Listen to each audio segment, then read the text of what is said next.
Following Charles Gasparino's opinions, we will be discussing this particular question: what profits were XRP buyers of Ripple executive sales expecting from Ripple itself? Moreover, are we seeing a new rise for Ripple following the web monetization platform founded by former Ripple CTO Stefan Thomas? Now down to the big question of the day: should the US ban crypto just like China? Kindly stick with me to the end to learn more. Hello everyone and welcome to our channel, where we talk about the latest updates on XRP and the cryptocurrency world in general. If this is your first time watching one of our videos, we happily send you a special welcome. We invite you to hit on the notification bell so you never miss another video. We are announcing that this channel has a giveaway of 200 XRP. To stand the chance of participating, all you have to do is simply subscribe to the channel, like this video and comment with the hashtag XRP, and the winner will be announced on the 15th of February. Fox Business's Charles Gasparino has questioned buyers' expectations of Ripple's XRP sales. The senior correspondent did so in a tweet yesterday, combining three prongs of the Howey test: an investment of money with the expectation of profits to be derived from the profit of others. Notably, Gasparino ignored the second prong, which says the investment must be in a common enterprise, all four define an investment contract. Per Howey, an asset that is sold becomes security when the purchaser has a reasonable expectation of profits to be derived from the efforts of others. What profits were XRP buyers of Ripple exec sales expecting from Ripple itself? Serious question as the SEC case continues, Gasparino wrote. In response to Gasparino's tweet, several users pointed out that they were amongst those that bought in with no knowledge of Ripple or just because it was cheap and they liked the utility. Others poked holes at the correspondent's framing as he ignored a prong of the Howey test.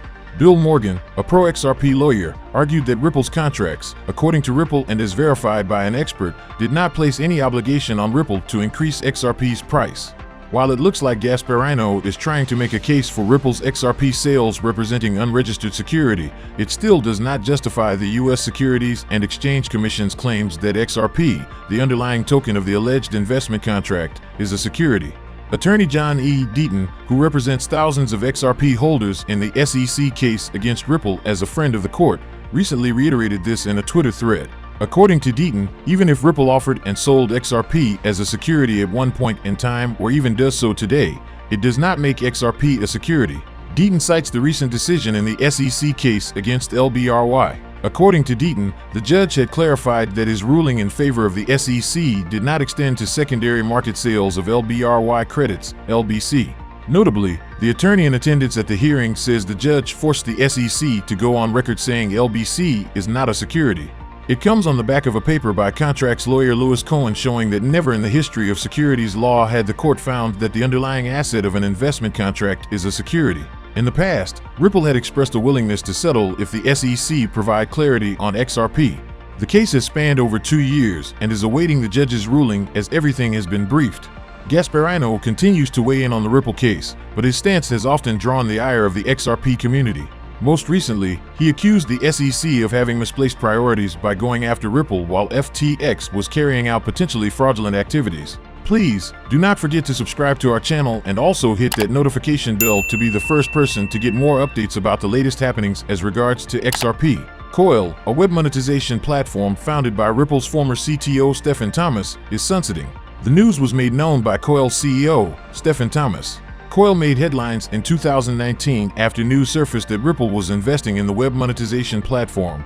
Ripple's Xspring gave 1 billion XRP as a grant to Coil to give the platform a kickstart. Ripple's investment arm, Xspring, also participated in Coil's $4 million seed round alongside Stefan Thomas. Coil was developed to help writers and artists monetize their content on the internet.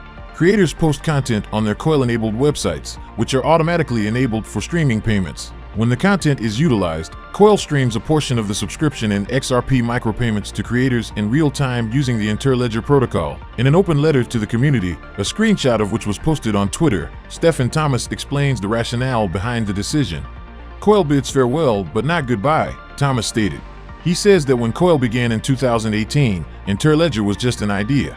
Adding that over the last 5 years, Interledger has gone through enormous development. Now it's time to pass the torch to a neutral body in the form of the Interledger Foundation to steward the future development of Interledger.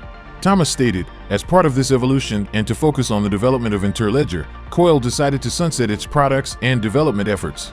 Starting February 2nd, Coil will no longer accept signups for its membership and on March 15, 2023, the platform will discontinue its service. In the near future, there will be full-featured Interledger wallets powering web monetization and many other use cases. Thomas spoke on plans. The former Ripple CTO added that his work on Interledger will continue as he will stay involved at the Interledger Foundation as chairperson of the board. When asked by a user, what happened to the $250 million XRP gift, Stefan Thomas answered, most of it was in the form of a fund that we could draw from. This money never left Ripple. Now that coil is winding down, I assume they'll reallocate those funds toward other projects. The biggest drawdown against the fund by far was the $100 million to Interledger. Now, down to our big question of the day, should the US ban cryptos just like China?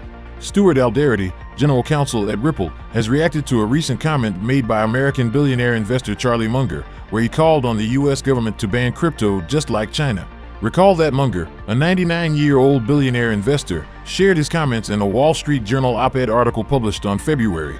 Munger, who does not consider cryptocurrencies as a security, commodity, or currency, said a nascent asset is a gambling contract that has thrived due to a gap in regulation. A cryptocurrency is not a currency, not a commodity, and not a security. Instead, it's a gambling contract with a nearly 100% edge for the house, entered into in a country where gambling contracts are traditionally regulated only by states that compete in laxity, he remarked. The vice chairman of Berkshire Hathaway later called on the US government to establish laws preventing crypto from stretching further in the country.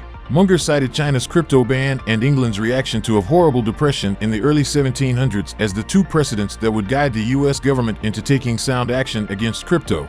Munger's comments have attracted several reactions from members of the crypto community who have taken to Twitter to slam the popular cryptocurrency critic. Ripple's general counsel also joined crypto community members in reacting to Munger's comment.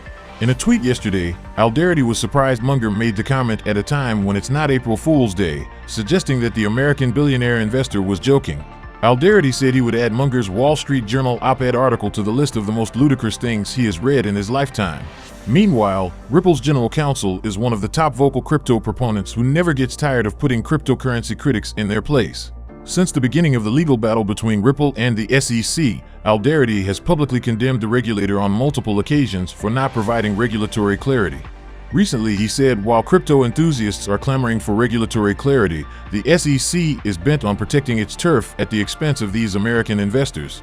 What we need is regulatory clarity for crypto, not the SEC swinging its billy club to protect its turf at the expense of the more than 40 million Americans in the crypto economy, he said.